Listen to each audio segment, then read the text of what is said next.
Bapak Presiden, ada beberapa hal yang ingin kami usulkan pada kesempatan yang sangat berharga ini.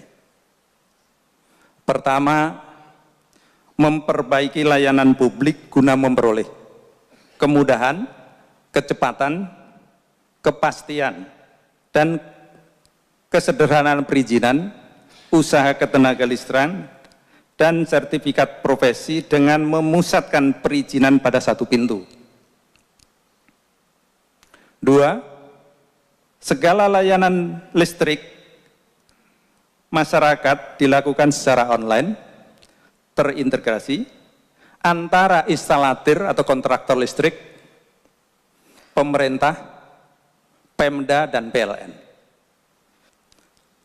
Ketiga, menyediakan paket-paket pekerjaan sebanyak-banyaknya bagi UKM. Empat, memprioritaskan pengusaha kecil instalatir listrik setempat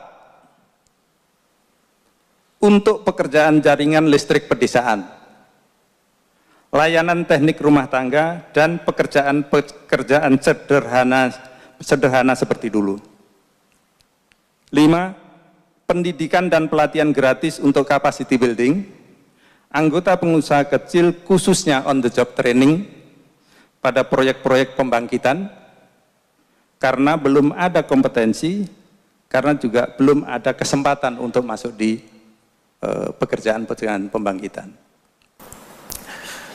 Saya kira kita tahu semuanya bahwa pemerintah punya program 35.000 megawatt itu untuk pembangkit listriknya. Transmisinya kurang lebih 46.000 kilometer dalam 5 tahun. Banyak yang menyaksikan bahwa itu bisa tercapai. Karena memang logikanya kalau pakai hitung-hitungan, logika memang tidak masuk. Karena sampai saat ini 70 tahun kita hanya punya informasi yang saya terima, hanya punya 53.000. Ini kok dalam 5 tahun mau nambah 35.000, apakah mungkin? Sekali lagi ini bukan target, ini kebutuhan. Ini kebutuhan, 35.000 itu kekurangan kita, yang harus kita isi secepatnya. Kalau kita ingin industri kita berkembang,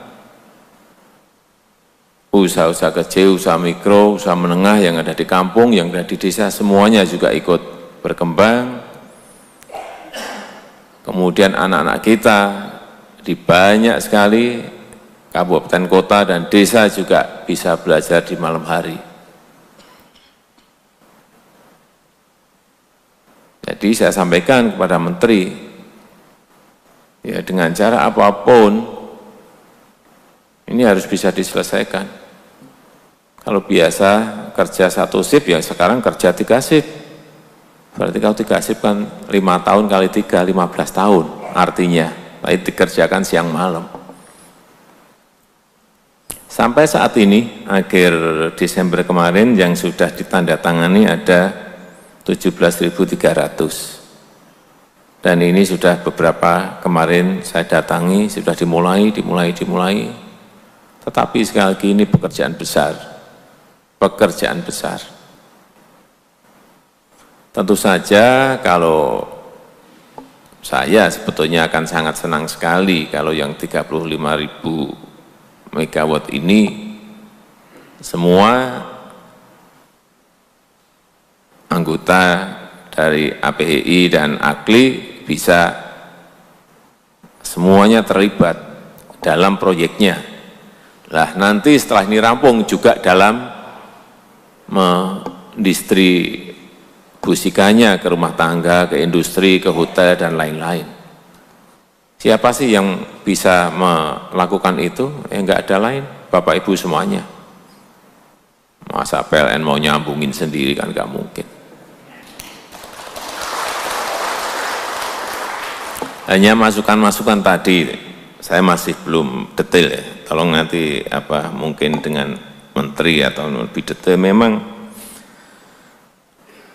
problem negara kita ini terutama di bidang investasi itu, investasi jangan berpikir ya, karena selalu saya kalau ngomong investasi orang berpikirnya investor besar, investor asing. Tidak. Investasi itu usaha mikro, usaha kecil yang mengembangkan usahanya, yang memperluas usahanya, itu juga investor. Usaha menengah yang mengembangkan usaha, memperluas, itu juga investor. Jangan selalu, yang keliru tuh yang nulis berarti media, atau yang keliru yang nangkep. Kalau saya tuh investasi nggak pernah. Investor itu mikirnya asing, enggak. Investor banyak sekali, ada investor asing, ada investor lokal, ada investor besar, ada investor menengah, ada investor kecil, ada investor mikro, semuanya investor. Di urusan, kembali lagi ke urusan perizinan, ya memang perizinan kita ini apa ya, pertama ruwet,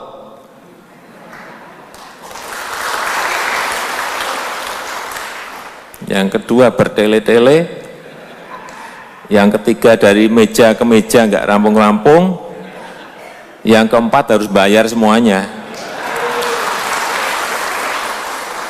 Bapak Ibu ngalami semuanya lah, pindah meja harus bayar, pindah meja, ini yang harus kita selesaikan, dan ini akan saya selesaikan. Tapi ini pekerjaan besar, bukan pekerjaan yang mudah juga. Seperti baru kemarin kan saya hapuskan 3.143 perda, yang di situ saya baca urusan apa? Perda mengenai perizinan, perda mengenai restribusi.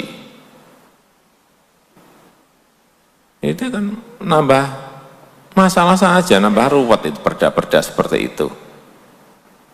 Sama juga yang di kita, di sini juga, di kementerian-kementerian nggak tahu udah berapa yang kita hapus. Tidak, kita ini berhadapan dengan kompetisi, berhadapan dengan persaingan antar negara. Perlu kecepatan memutuskan, kecepatan bertindak di lapangan. Nah kalau aturannya ribet, ruwet, bertele-tele seperti itu, kecepatannya dari mana? Saya bisa ngomong, saya pernah mengalami.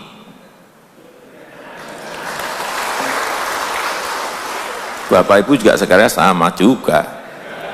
Kan pelaku-pelaku itu mengalami semuanya gitu loh. Saya bukan ngomong. Enggak.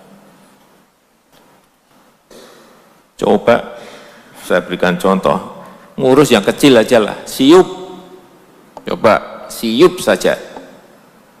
Masa bisa berminggu-minggu itu urusan apa sih? Siup itu hanya satu lembar kayak gini. Urusan tulisannya apa di situ loh? Nama perusahaan, nama pemilik, alamat, modal usaha, jenis usaha apanya, itu aja. Saya pernah datang itu kantor yang ngurusin siup. Saya datangi, coba saya mau ngerti sebetulnya ngurus siup yang benar berapa hari atau berapa jam sih. Coba saya datang ke kantor di depan, dicoba. Contoh saya mau cari siup. Sekarang, nih syaratnya.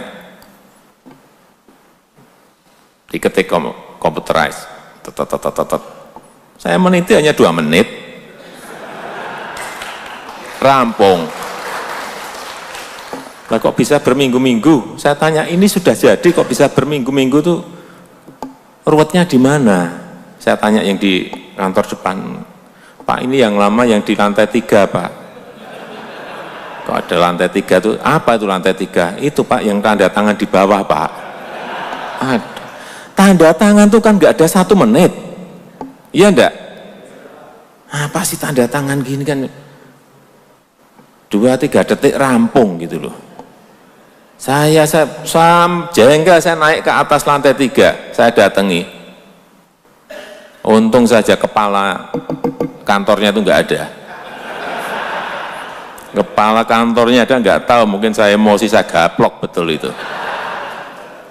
Iya, paling lama di situ kok. Ternyata yang di front di depan ini cepat juga. Saya meniti 2 menit. Lah kalau ini diantar ke atas kan, yang minta izin nggak usah pulang dong, ditunggu aja. Ke atas tanda tangan, kembali nih Pak. Selesai. Ini kecepatan, ini persaingan kompetisi seperti ini masih